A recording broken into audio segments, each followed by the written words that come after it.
Mais je pense pas que ces mouvements soient, par définition, calculés. En tout cas, je pense pas que les gens qui sont descendus dans la rue, dans un premier temps, avaient nécessairement un calcul. C'est-à-dire que quand à un moment donné, tu te bats contre quelque chose que tu estimes être une injustice, par exemple le port du voile obligatoire, les gens qui sont descendus pour cette cause l'ont fait tout simplement parce qu'ils sont contre le port du voile obligatoire. Point. Ensuite, les conséquences que cela va avoir, c'est nous qui, de l'étranger, les calculons. C'est-à-dire qu'en fait, on pense que ça va provoquer une révolution, un changement.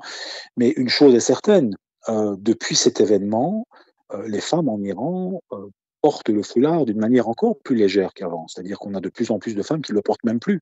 Ça, c'est une réalité factuelle. C'est-à-dire que si aujourd'hui tu vas à Téhéran ou en Iran en général, tu vas voir de plus en plus de femmes qui ne portent pas le foulard.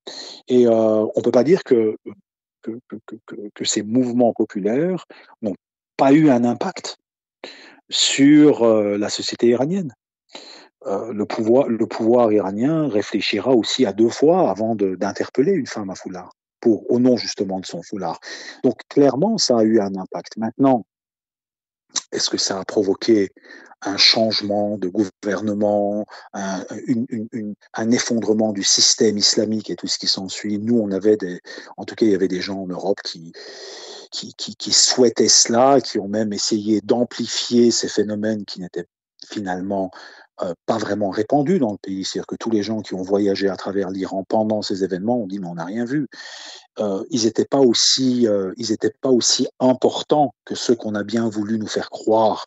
Ici, à l'extérieur, on a essayé un peu d'amplifier cela. Alors, je ne suis pas du tout en train de parler ici de la légitimité ou non de ces luttes, c'est pas mon propos. Ce que je suis en train de dire, c'est que, encore une fois, quand on parle d'Iran, malheureusement, il y a énormément d'enjeux. Il y a des enjeux géopolitiques.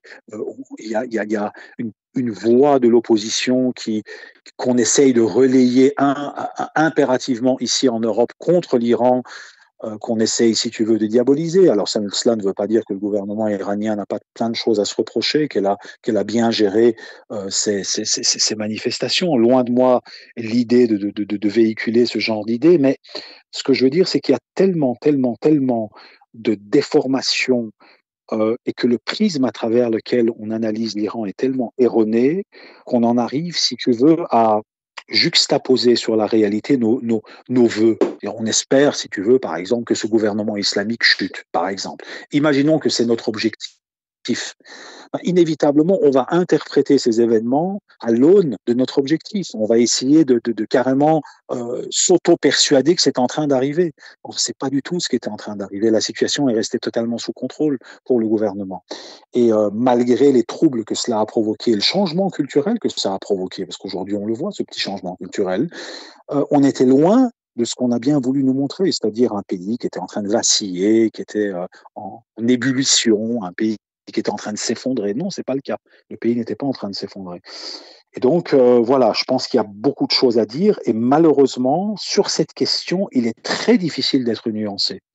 Et à partir du moment où tu es nuancé, soit on va essayer de te classer parmi les gens qui soutiennent quelque part ce système religieux, ou soit ce système religieux va t'accuser d'être dans l'opposition qui cherche à la faire tomber. Et donc, euh, malheureusement, cette polarisation à laquelle on assiste sur toute une série de questions, et pas seulement l'Iran dans nos sociétés, ça devient de plus en plus difficile de débattre, devient quelque part encore plus difficile sur des questions sensibles comme l'Iran. C'est-à-dire on a vraiment une polarisation qui est tellement extrême que soit tu dois diaboliser euh, le gouvernement iranien à tout prix et essayer de l'ériger comme un monstre à abattre, ou à un moment donné, quand tu essayes d'être nuancé, tu vas être accusé d'être pro-gouvernemental et pro-gouvernement islamique.